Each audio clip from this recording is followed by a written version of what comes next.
Esta semana tenemos un tema tremendamente interesante. De hecho, es un tema que nos va a abarcar de aquí a la eternidad y es entender el sacrificio. ¿Cuál sacrificio? El sacrificio de nuestro Dios.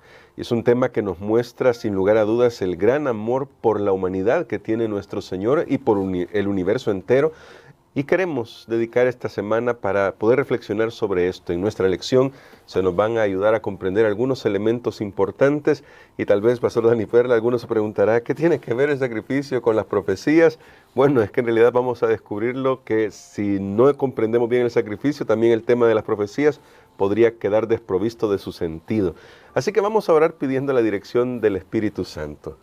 Querido Padre, gracias por tu palabra y porque cuando vemos el panorama completo, o comenzamos a verlo, mejor dicho, a través de tu palabra, comenzamos a entender ese gran amor, esa gran sabiduría que tú tienes para poder salvar a la humanidad y poner a resguardo a todo el universo del pecado, guardarlo del pecado.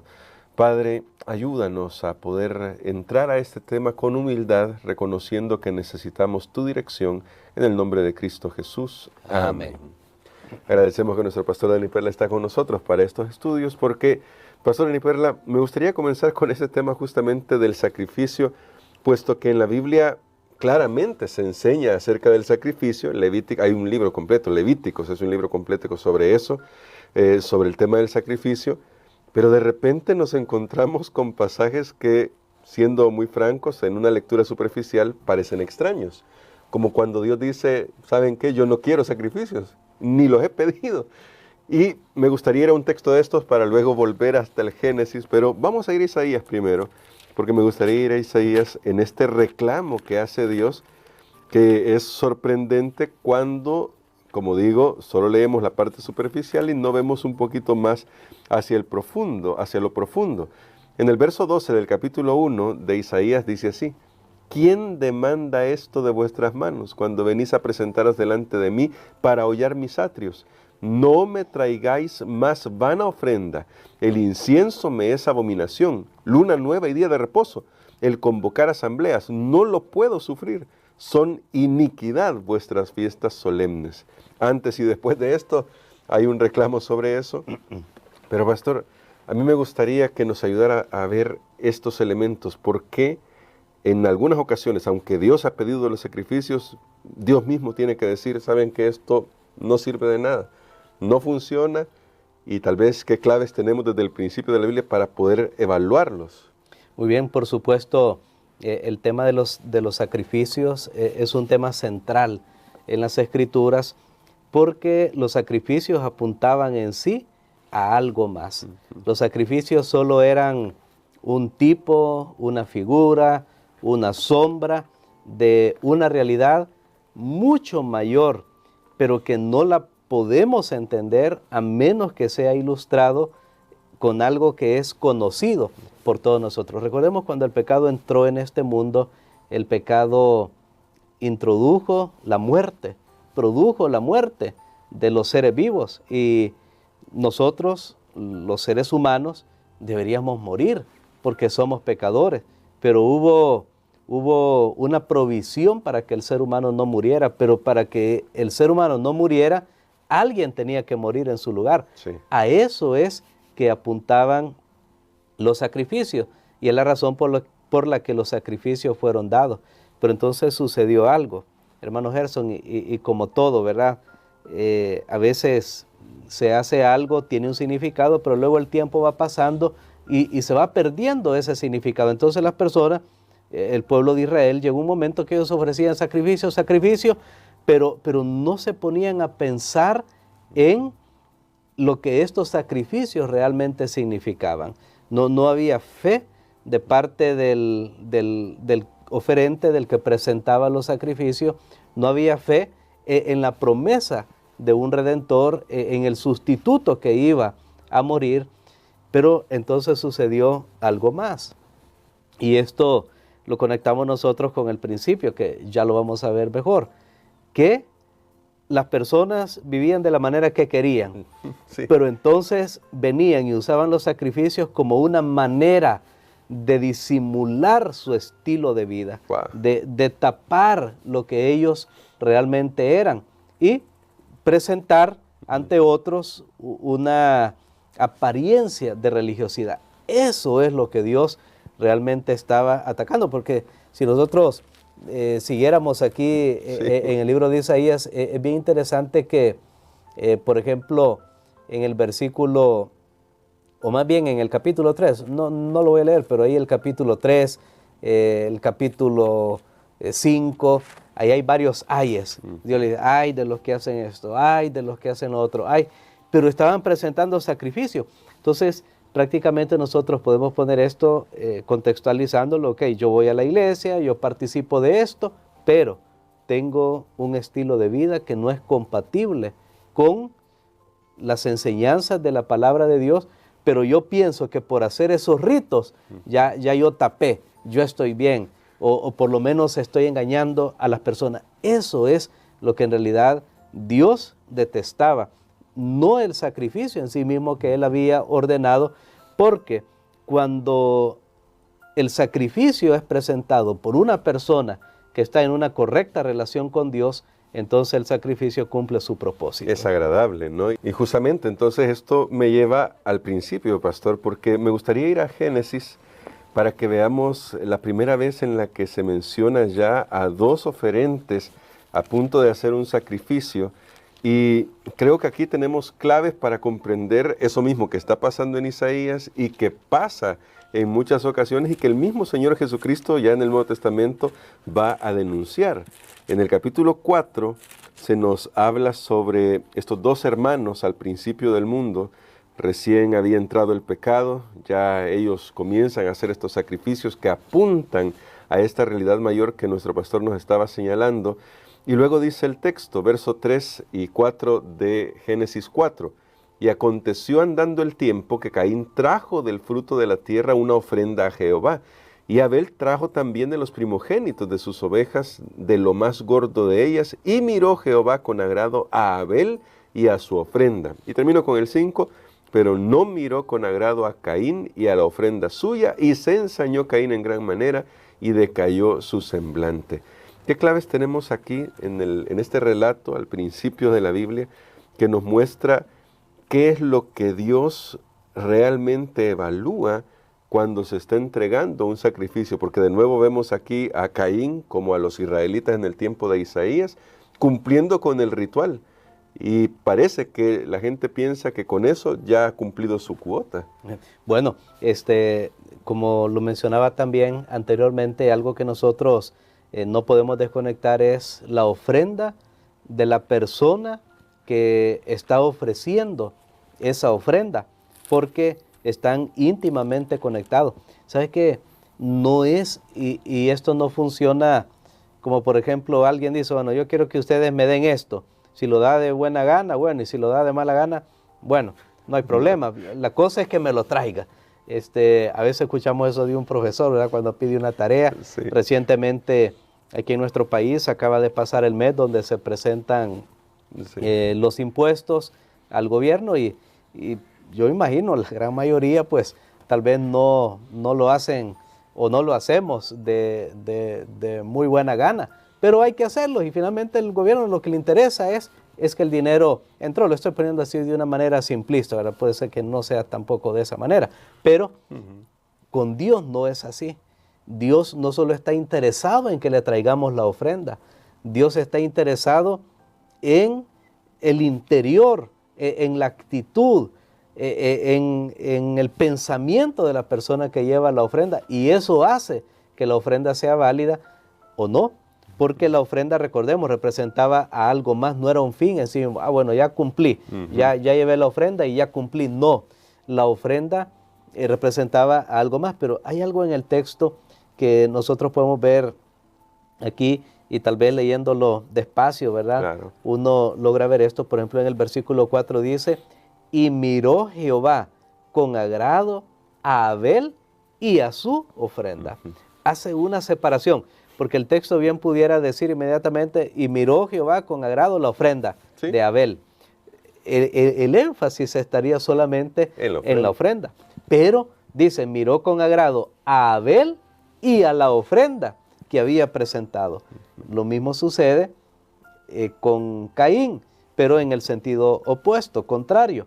No miró con agrado a Caín ni a su ofrenda. O sea que esto significa que la razón por la que ellos estaban presentando esta ofrenda eran diametralmente opuestas entre Abel y entre su hermano Caín. Abel tenía un corazón que tenía fe, y de hecho se cree que al llevar de las ovejas, Abel estaba en realidad obedeciendo, recordando lo que Dios había prometido.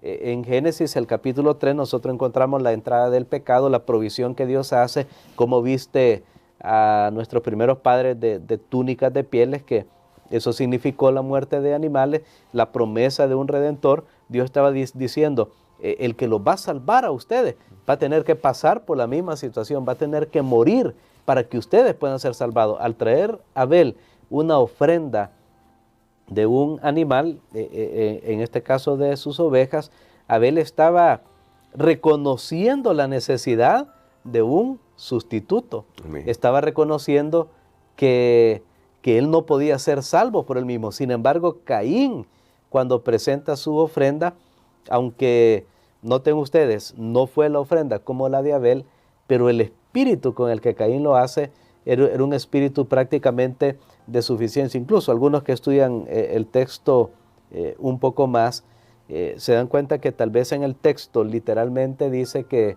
o puede dar a entender, que Caín tomó lo que había, ni siquiera pues lo que era lo mejor, trajo del fruto de la tierra. Pero noten que Abel dice de los primogénitos, de sus ovejas, de la grasa de ellas. Entonces, lo de Caín significaba, ok, traigo esto para cumplir, pero estoy lleno de resentimiento, de orgullo.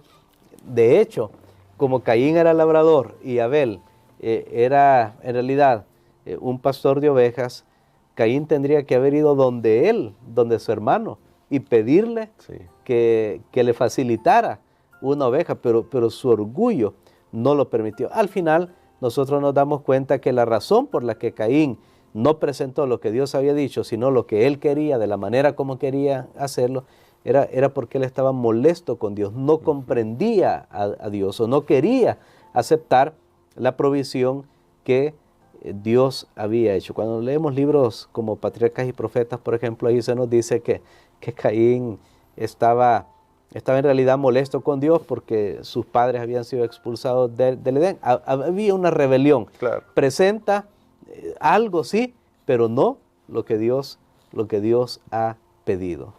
Ahora, pastor, me gustaría, para propósito de ayudar a nuestros hermanos y amigos que están viendo estas lecciones, que nos ayudara a comprender tal vez la diferencia entre lo que los israelitas hacían al ofrecer sus sacrificios y lo que hacían en las naciones circundantes, porque pareciera como que de alguna manera en el tiempo de Isaías, texto que leíamos al principio, ellos se han contaminado un poco con esa idea de cómo se presentaban sacrificios entre las naciones paganas, y que es parte del hecho de olvidar el propósito esencial de lo que Dios ha mandado, y cómo esto al final, contextualizándolo, también es un peligro para nosotros. Muy bien, lo podemos, es un tema bien interesante, lo podemos resumir de la siguiente manera. Lastimosamente este concepto de los sacrificios se degradó, se degeneró en la mente de las personas. Sabían que debía haber un sacrificio, pero se degeneró de la siguiente forma. En primer lugar,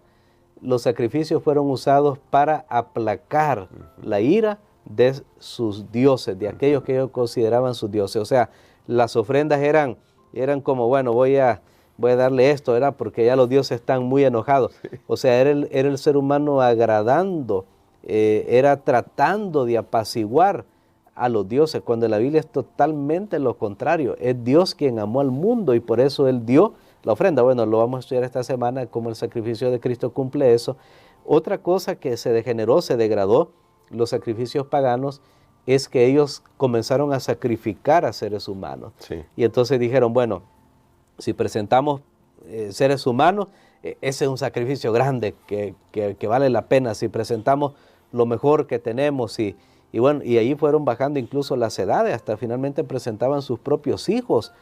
¿Qué sentido tenía tener hijos, todo ese proceso para finalmente estos niños fueran muertos ahí en un sacrificio? Eso era algo totalmente distorsionado.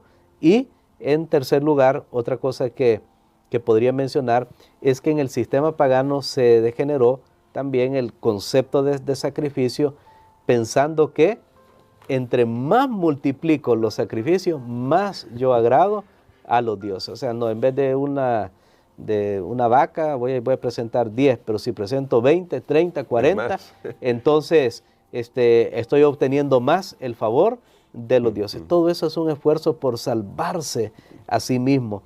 Cuando la Escritura nos presenta que solo hay un sacrificio perfecto que cumplió con todas las demandas y todas las condiciones, y por supuesto era el sacrificio de Cristo Jesús, a quien apuntaba todos los sacrificios que habían sido hechos en el pueblo de Israel. Entonces, para resumirlo, de alguna manera yo podría presentar, pueden haber más puntos, pero podría presentar esos 3 puntos que nos dan una vislumbre de cómo el sistema de sacrificios pagano contrastaba grandemente con el de el pueblo de Israel. Así es, y esto es muy importante porque tenemos que tener claro qué enseña la Biblia sobre los sacrificios. Pero para terminar para nosotros este día, pastor, ¿cómo podemos cuidarnos de no simplemente cumplir rituales? Usted ya lo decía antes, puede ser que vayamos a la iglesia, incluso en el día correcto, el día sábado, el 7º día de la semana, presentemos nuestro servicio a Dios y tal vez el corazón no esté ahí. ¿Cómo nos cuidamos de que nuestro corazón realmente le pertenezca a Dios? Muy bien, algo que estaba pensando mientras usted me hacía la pregunta es que recordemos, nosotros podemos pensar que lo que yo estoy haciendo es para apaciguar a Dios, para calmarlo, para tranquilizarlo un poquito, ¿verdad? Así como los padres tienen, por ejemplo, un ejemplo, ¿verdad? Tienen un niño y el niño está molestando por ahí, entonces le dan algo para apaciguarlo, para tranquilizarlo. Dios no necesita nuestras migajas, Dios no necesita cuando Él es el creador de todo, cuando Él hizo todo y Él nos dio todo en la persona de Jesucristo. Creo que nosotros deberíamos pensar lo que yo hago. No tiene, bueno, le voy a dar un poquito aquí a Dios, ¿verdad? Para apaciguar, para que Dios se quede tranquilo, para que no me esté molestando. Para ganarme el favor. O ganarme el favor de Él. No, Dios no necesita, y lo vuelvo a repetir, Dios no necesita nuestras migajas. Dios realmente es supremo, pero ¿cuánto lo ofendemos a Él? Cuando tratamos de cumplir esto, cuando me están viendo esto aquí, allá, tranquilizo mi conciencia. No. Dios realmente demanda todo de nosotros, demanda todo nuestro amor, nuestra devoción para Él. Pero sí, es importante que consideremos eso, lo que usted preguntaba, porque podemos usar los ritos religiosos como algo para cubrir incluso una vida que está yendo en contra de la voluntad de Dios, y pensando que con eso nosotros tapamos y cubrimos. Recuerden lo que siempre he dicho, porque a mí me ha impactado, la religión es a veces uno de los mejores lugares donde nos podemos esconder de Dios. Parece mentira, pero le pasó al pueblo de Israel, y esa religiosidad sin un espíritu de entrega a Dios, sin una fe en Dios, realmente no vale de nada. Dios ve primero el corazón, y esto es lo que hay que entender. A veces las personas piensan que se trata solo de dar, o me están pidiendo, tengo que darle a Dios, tengo que guardar el sábado, tengo que darte de comer esto, tengo que dar diezmo, tengo que... Y la gente lo siente una carga. ¿Por qué? Porque no hay amor. Claro. Pero cuando hay amor, el amor da libremente. El amor ni siquiera lleva cálculo cuánto es lo que he dado, porque no es el propósito sacar un día, mire todo lo que yo hice. Aquella persona que saca, sea en una relación matrimonial, familiar, mira todo lo que yo hago, mira todo. No, el que ama hace, y no importa, hizo porque ama, y no importa cuánto fue lo que hizo. Creo que eso es lo que Dios nos ha llamado, para que nosotros podamos agradarle con una vida que lleve gloria a su nombre. Amén. Tenemos este llamado para nosotros, pastor.